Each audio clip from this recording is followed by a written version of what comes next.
Good morning and welcome to Weekend Walkabout in our gardens and yours virtually. Coming to you from gardenaz.org. I'm Janet Konovich. I'm Stephen Nicola. And our topic today, our main topic, sandwiched between a number of other smaller topics, is garden artistry, about sketching from your garden, how you can do it, what you can learn from doing it. That's us.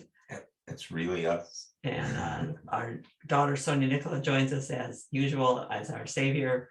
She is running the tech support, the chat. She lines up questions, and she is an excellent gardener in her own right, as well as being well-versed in using the Zoom technology for meetings like this, because she is a professor at the University of Toronto, where she's been doing this for getting into the third quarter. Going close to 2 years. Anyway, and we're going to be joined later. Actually, we've been joined already by Carrie Yacklin, who's going to our visual arts instructor, who will teach us about sketching from your garden. She is there already and probably can contribute. We're doing these webinars because they're fun, but also because we have a lifelong commitment to extending the things, what we learn in the garden, to other people, and gathering from other people what they learn so that we can turn it around to others. And we like doing it in our way. Yeah. We like to go in detail on things and not be we wrote for sometimes. 13 years for the Detroit News, and that ended in a misunderstanding when we wanted to put in pictures. We said we really need to explain some of these things with pictures, and that didn't work, and somehow the news decided that we'd asked to leave anyway. But it like they say, close one door and another one opens. We then wrote for 10 years for the Michigan Gardener. We've written for a lot of magazines over time, but we do our writing now on gardenaz.org and for a lot of these webinars. Yep. So we're going to work on the news department on our website, that under the What's Up section, we call that our news section. We have In Our Garden. In Our Garden is what's going on right now. And right now, late August, what defines this week is boundaries for beds and for problems. Putting limits on things is something that really headlined for us this week. And that's where we're going to take you right now. So this is the cover page for this week in our garden, where if you go to our What's Up section and then click on this week, you'll get a number of articles that are keyed to the season. And right now, this is what's going on this week. Gardens that are shaggy are becoming gardens that are less shaggy, and gardens that are being encroached upon by the surrounding environment are being given back their edges. That's the kinds of things that we're doing. This week's webinar has a outline that you can outline. It's a one-page help note-taking guide at webinar in the audience materials part of our webinars tab, and you can download that. So this is what things look like this week. As Sonia said to us, it's amazing how much stuff grows out of there. You know that it's a big garden and it's gotten full, but you start cutting and you cut and you cut and you cut. And you all of a sudden you got a bag, 2 bags. Yeah. And yet you look at the garden after and wonder. Yeah, what did I do? I mean, you could tell. Still so much there. I bail this. I bail a lot. I don't like to stuff things in bags if I can. When I'm going to be cutting down long stalks, you may be able to see the furs of bronze fennel back here.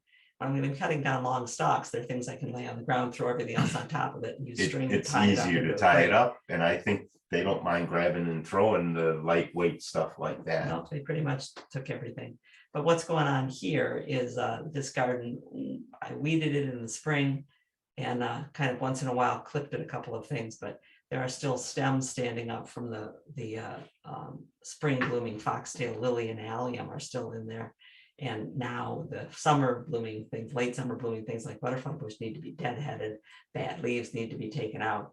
So what happened here is deadheaded the butterfly bush, cleaned up the leaves on the flag iris that's here, took all of that out of there. There is a peony in here. But it had mildew. Cut it right down to the ground, as far down as I could absolutely cut it. Cut back the daisy so that there's new foliage that we're looking at instead of the old foliage showing. Cut the edge back to where it's supposed to be. Did not make it bigger. So you can see that the cedar part of the right deal. there. Did not make it bigger, just cut it back to where it was supposed to be and weeded things out. The fennel and the Veronicastrum culvers root were so heavy, they were laying down. So there's what the peony looked like. Normally, it's a pretty good looking peony. Doesn't seem to get much mildew, but this year was wet and heavy, and the foliage and everything was growing so thickly that there was no air moving in there at all. We had a couple peonies that never have had mildew that Yeah. I've seen a little bit on them. Yeah. So it's So there's no reason that peony needs to stay there. It's had a full growing season already. You just cut it all the way down to the ground. It'll be fine in the spring, and you won't have all of that mildew source, all the spores sitting in the garden. And here's what was happening with the fennel and the stem from the foxtail lily. This is not the plant itself being weak. You might be able to see the bend on the stems here on the Veronicastrum. What's happening is the seed is becoming so heavy that it's pulling the stems to the side.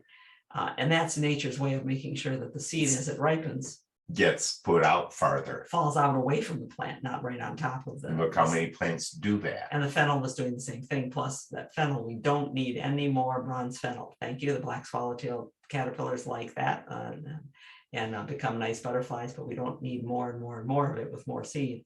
So I deadheaded both of those and took them out.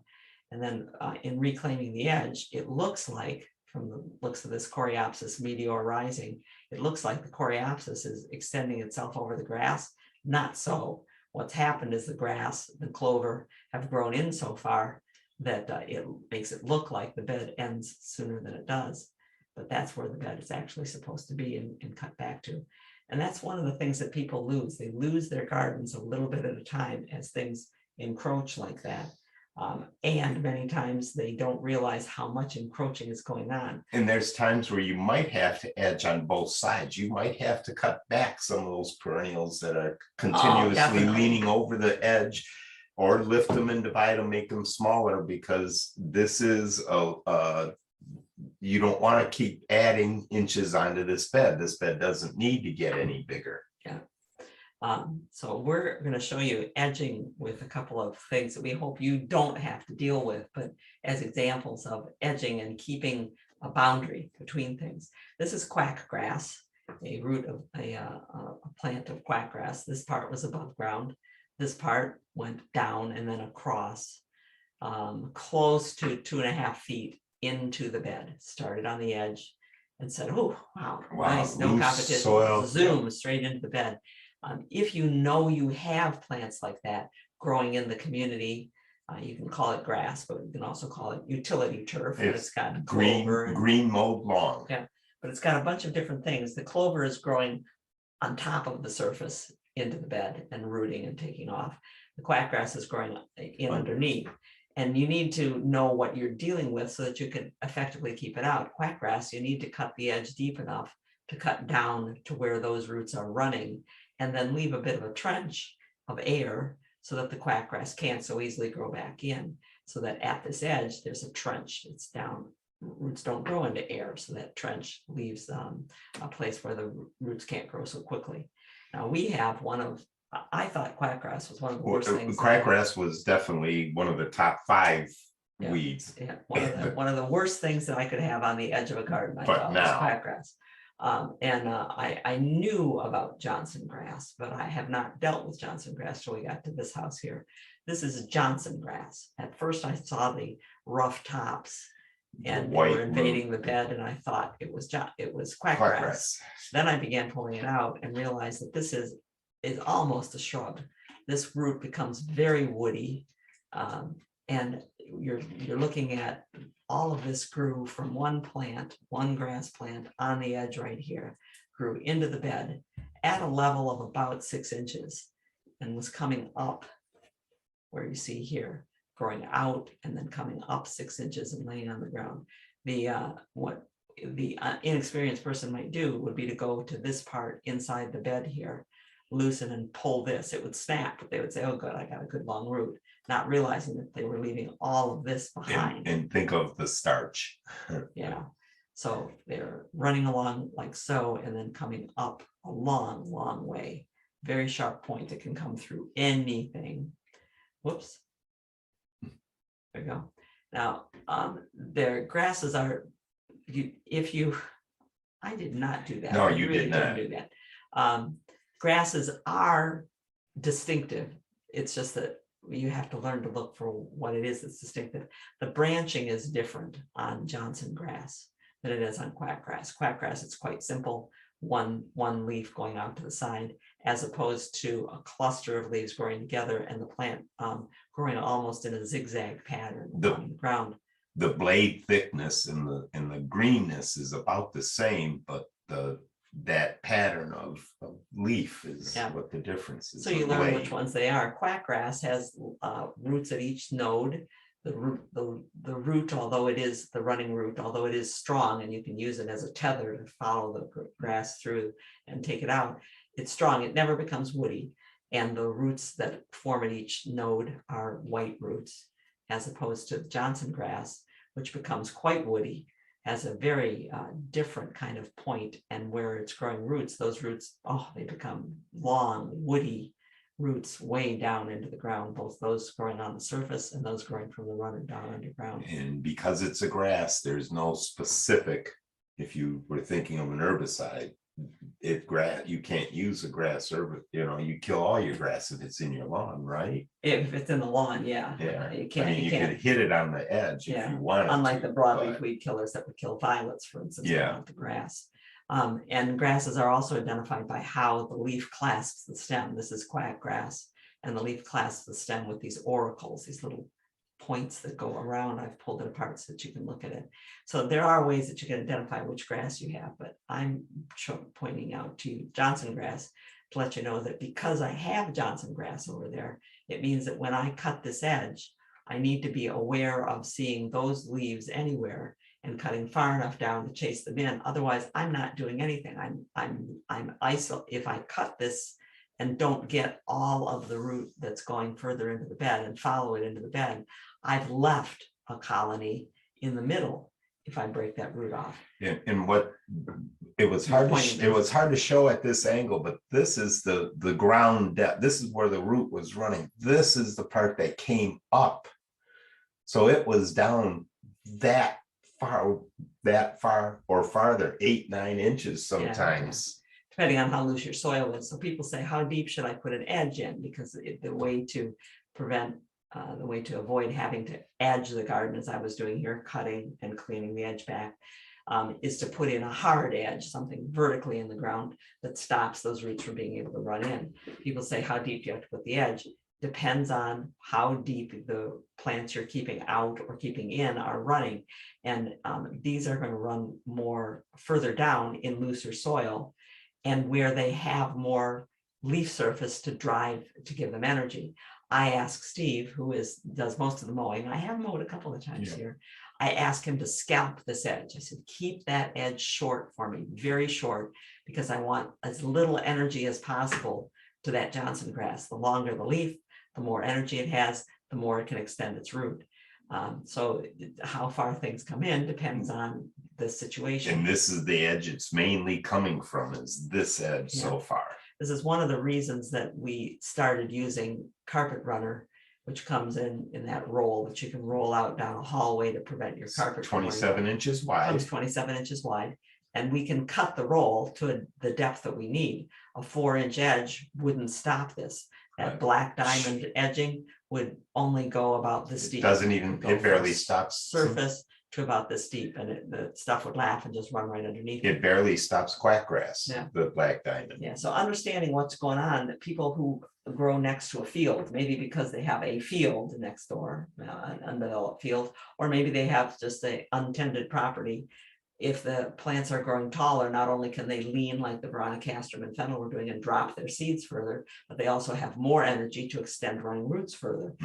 So a lot of times keeping an edge means mowing, clipping, putting in a vertical edge, weeding regularly, but knowing what it is that you've got going on there. And once you set in that plastic edge, it does define your edge for quite a while. Yes, we have a plastic edge, a carpet runner edge. 9 inches. Along.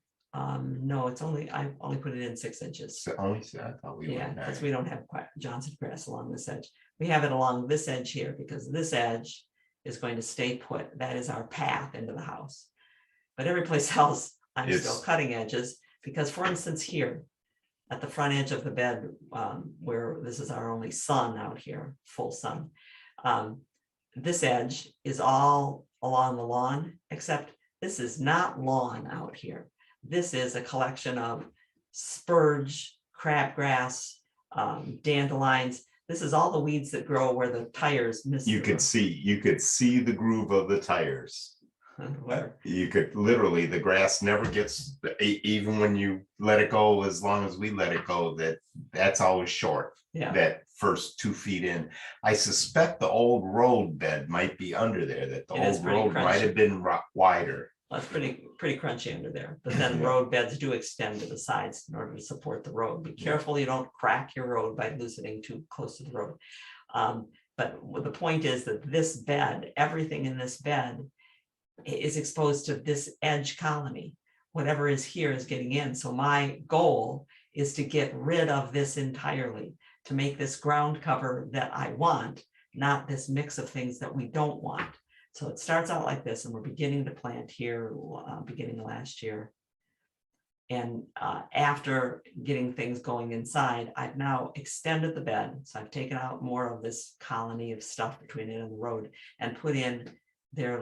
This is last summer, I put in woolly thyme, divisions of woolly thyme.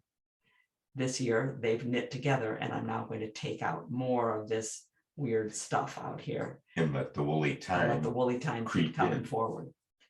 Now, thinking about boundaries and things that are invading made us work into our other thing that kept coming up this week, which is invasives. So we have to tell you a snail story from our old house. This is our old house, and when we first moved in, before all these beds were here, I was working, the very first thing I did was back in this border of lilacs and spireas. There's 2 snow mountain spireas here and a bunch of lilacs and a mock orange. I was back in that area working on pulling out vines, and I looked up into the lilacs, and there's a snail looking down at me. I said, "Is a snail in the bush? What is a snail doing in the bush?" Well, they were all over the place. All over. This is called the brown-lipped snail. I took one of them with me to my library and sat there at a table with the reference books, turning the snail around, came home and told Steve, "This is a brown-lipped snail, also called a grove snail. This is a European snail. We could eat it if we kept it in a terrarium eating clean lettuce for a little while to get rid of the sand. We could actually eat these." He said, Yeah, right. Exactly. No chance. But okay, we know what they are now. While I was walking the neighborhood, talking to people about what they were growing, because you look for the gardeners. I put the dog on a leash, go look for the gardeners. I was talking to Louise. She's down at the end of Fernberry on the side where Sarah is. Yes. Not the people with the Great Dane, but across from them. And she was out clipping flowers and doing stuff. And I stopped and talked to her, and I said, "Hey, do you have snails in your yard?" She's a little uphill of ours. "Snails," she says. "Do I have snails? Do you know about the flood?" I said, "No." I wish I should have known. It was 20 years later, we started flooding again. But anyway, she said when they first developed the property, she was original in the neighborhood, tract neighborhood where they just cleared everything. When they first put in the neighborhood, there was a flood. A lot of, she said, all the topsoil and everything washed from up the hill down to us.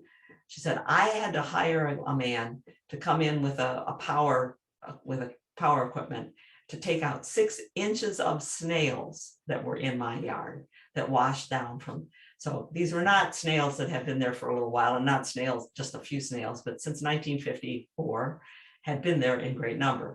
Well, so we lived with the snails.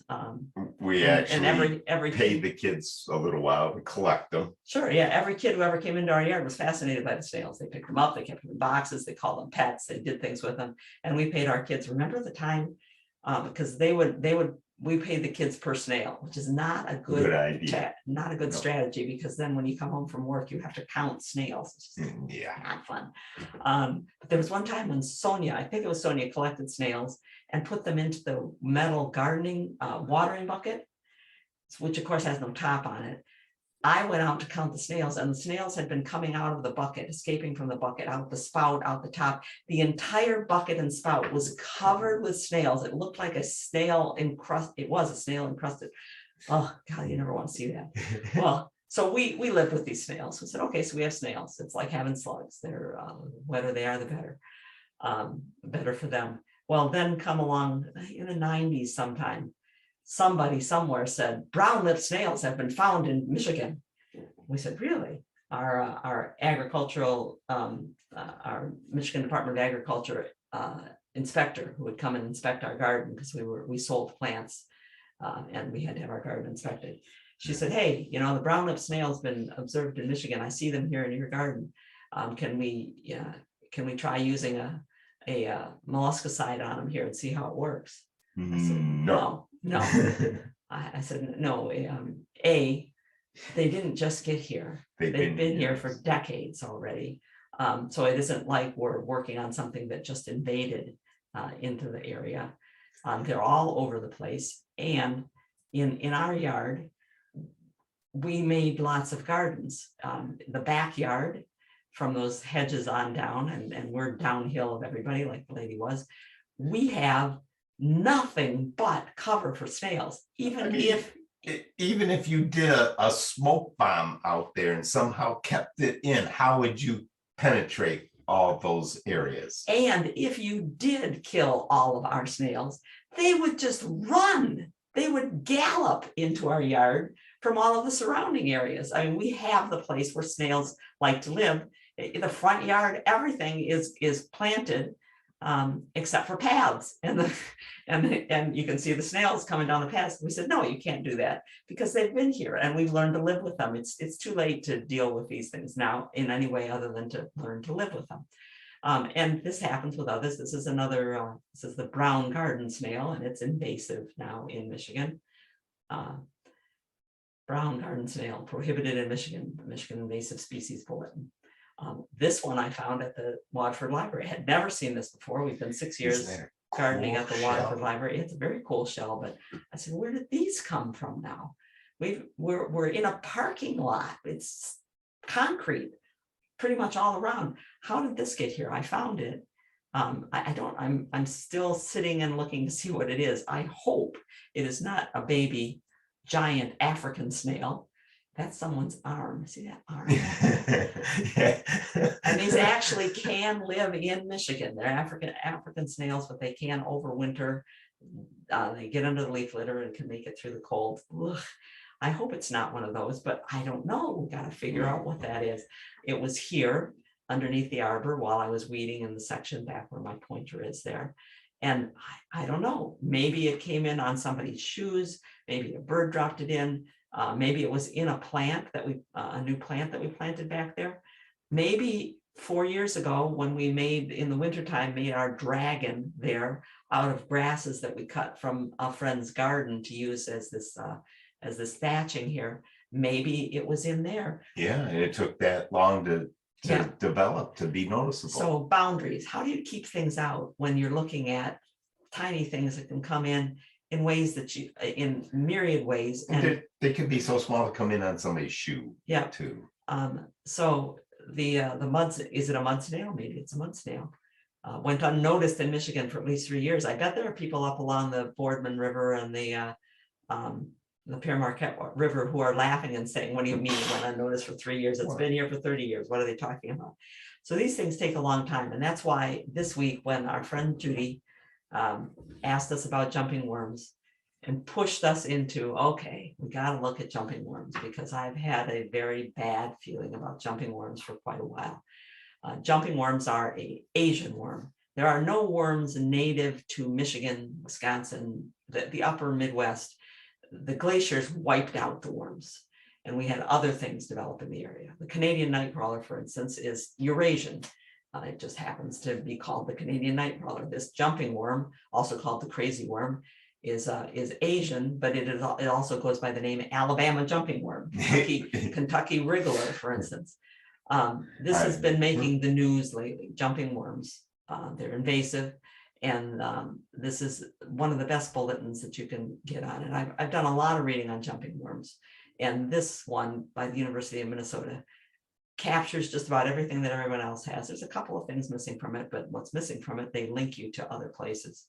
So jumping worms are worms that you might think are your night crawlers, but the band around the middle is different. This band that goes around the middle is not thick and standing out away from the worm, where anglers like Steve, fishermen, like to hook a worm there. The night crawler through the collar, we call it. Call it the collar, it sticks out.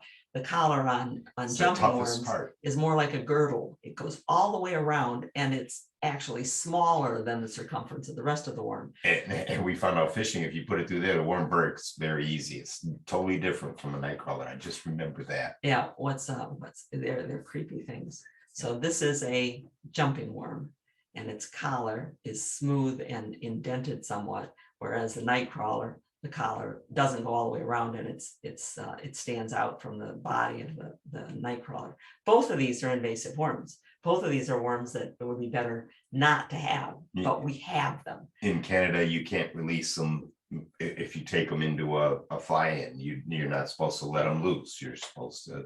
Now, what's bad about them? These are jumping worms. And yep, you can use them as bait, but they do break. These we're looking, these are the in the notes that we gave you today. Here's the links that can take you to some very good articles about them. So you can take a look at them yourself, figure out which ones they are, and like Steve, identify other things like the segments are different on a night crawler here. But when you find them, you're asked in some places to report them, and we're of a mind that we need to discuss this and say, do we need to report them? These have been on the continent for at least 100 years. They were reported in Mississippi in 1900. There's journal articles about them in Massachusetts in Connecticut in 1939, and in Massachusetts in 1950. They don't move by themselves. They move as we ship pots around, as we walk and get mud on our shoes in one state and carry it to another state. Divide plants. As we divide plants and spread them around. And we know that they're in at least 25 states and in Ontario near the border. We know that already. If you see heavy, where you had mulch has turned into coffee grounds, worm casts like this, chances are good that if you scrape that cast aside, you will immediately find worms. Jumping worms stay right near the surface, and they are creepy for how they wiggle. They are fast, they wiggle, they will break pieces of themselves off. You look and go, God, that's just bizarre. That one just broke off a piece of its tail to get away from me. Yeah. They are, you will know them. And once you see them, you probably will feel like we did. Wait a minute, this isn't new. I've seen this before. I've seen this motion before. I've seen these coffee grounds before. I've met these worms before. And that is the case. They've been around for a long time. So you can look and see if you have them in your yard. Chances are very good that you do. And if you do, you shouldn't feel, because you've been reading in the newspapers that, oh my gosh, we've got to control jumping worms, that you need to rush out there and do something. Do some research and decide on your own. Right. What you're going to do. You can, every time that you find them, destroy them, tie them up tight in the garbage, or what I do is I just cut them into 3 or 4 pieces with whatever I've got right now. They stink. Don't put them any place hot. But what you really want to do is you want to remember that you don't want to spread those to places that don't have them already. And because these worms produce cocoons with eggs that spend the winter, the worms themselves die each fall, early winter, and the cocoons live over the winter, and they're very tiny. You don't want to spread your soil around. We have them here, and we have them here in the watershed, in the swale in the front. Which means to me that they're elsewhere in the neighborhood, that as the soil has been eroding and moving down that swale, they've been carried along in that area. I don't want them to end up in the park, the state park nearby. Yep. I want to make sure my shoes are clean when I take it through, when I go walking through. So you want to take a look and see how to prevent spreading them. Yes. There is a printable version of the how to prevent them as you're planting plants around, because that's how they got around. They got around because they were just worms, and they were in the fishermen would get them. I mean, it just happens. Yeah. I have noticed they aren't the best worms for bait. So you can read the longer journal article online, or you can download this 2-page one, which has a great synopsis of how to try to prevent spreading them around any further. Now, I want to point out how long they've been around too, in that this was 1980s. We were working for Kurt in doing this to his yard. And there was lots of mulch at first because we took out a lot of lawn. We had a lot of area that needed to fill in. And Kurt, who was a retired engineer and quite the scientist, had been to agricultural school in the 1930s and 40s. So also was a great gardener. And we would talk about things. And for the most part, we talked about things as scientists. We looked them up, we discussed them, we decided what to do. Only once in the years that I worked with Kurt, did he sound worried, concerned, scared to me. Oh, maybe twice. Once was when he thought we found Johnson grass. Yeah. The other time was when he said, and it might have been this day when Steve took this picture, was when he said, Janet, I don't know what to do. They are eating the mulch faster than I can put it down. And I thought, yeah, I'm thinking back to that now. Yes, that happened. And yes, there were other times when the mulch disappeared more quickly. And yes, these worms have been around for a long time. So I wouldn't worry too much about them, that you're responsible for them, but try not to spread them any further than I can. And don't try any special wonder products to kill them. You'll find these wonder products written up in various bulletins, T-seed, biochar, early bird, and what you're hearing is there's no real proof that something's going on. The Forestry Service has been looking at them. They're, for instance, in the parks, in the undisturbed woods in northern Georgia and in the Appalachians, in the Great Smokies. And they're looking there. And right now, at least one of the journal articles that I read indicated that if you have European night crawlers versus Asian worms in the area, the Asian worms, you actually were still getting a greater diversity of plants growing in it. But they do change the environment, but they both do. They eat a lot of things. I remember Mickey Loomis saying to me, Janet, they're eating my seeds. Yes. They're stealing my seeds. They do change the environment. The jumping worms change the surface layer. They break it down so quickly that a lot of nitrogen is available at the surface layer, and that allows other things to seed in. So if you've been looking and saying, why am I suddenly getting garlic mustard everywhere? Why am I? It could be because the worms are changing the environment. It's an interesting thing to be looking at. So anyway, they can be killed if it gets hot enough or cold enough. But remember, it's pretty hard to get soil a couple inches down where the cocoons spend the winter. Even close to 104 degrees. Yeah, very hard to do that. And easy to do in a bait box. And there are places where you can report invasive species. In this Minnesota Bulletin, you can go and look at a video, and she shows you how to use the early detection site and how to report things. I'm not all that interested in doing that because the researchers that I communicated with said, we know, they're out there. So worms, what questions have you got? Because we're going to move on here. We've got a quick question, but also just for anyone who's not in the chat and is here to do sketching in the garden and is going, why are we talking about worms? This is the format for the Weekend Walkabout Garden webinars, is that we talk a bit about what's going on in the garden each week, and then we turn to our special guest. So hang tight. Carrie and her sketching is there. And in this case, I realized I ran us almost 10 minutes over. I am sorry. We'll take that time off the end, so we'll let Carrie keep going here. But if there are questions about these things, we can talk about them for a minute and then go on to the main topic today. We actually have, we don't have too many questions. We have, Stacy was curious back about the weed barrier and putting the carpet runner in, but I think maybe it might be best if perhaps for next week, if we did a quick demo or a drawing of exactly how that carpet runner goes in, because Stacy was concerned that maybe she was doing it wrong. It seemed like quite a difficult process. So that as a longer issue, maybe we could do that next week. And then otherwise, it's just some discussion about, so are these worms really that bad? So just to maybe emphasize the takeaway with the jumping worms here. Are they really that bad? Okay, well, we'll sum it up by saying, yes, they really are that bad, but they're here. And now we have to learn to live with it. And that's not just worms. We have so many micro things moving around the world now that couldn't move around the world before, but now we're shipping things back and forth rapidly. Even all look over. at insects. And it does make a huge difference, but don't worry about it. We just have to learn to live with these things now. And control spreading it, Yep. if you can. Great. Great. Okay, I think that's a pretty good sum up, and we can move on. Okay.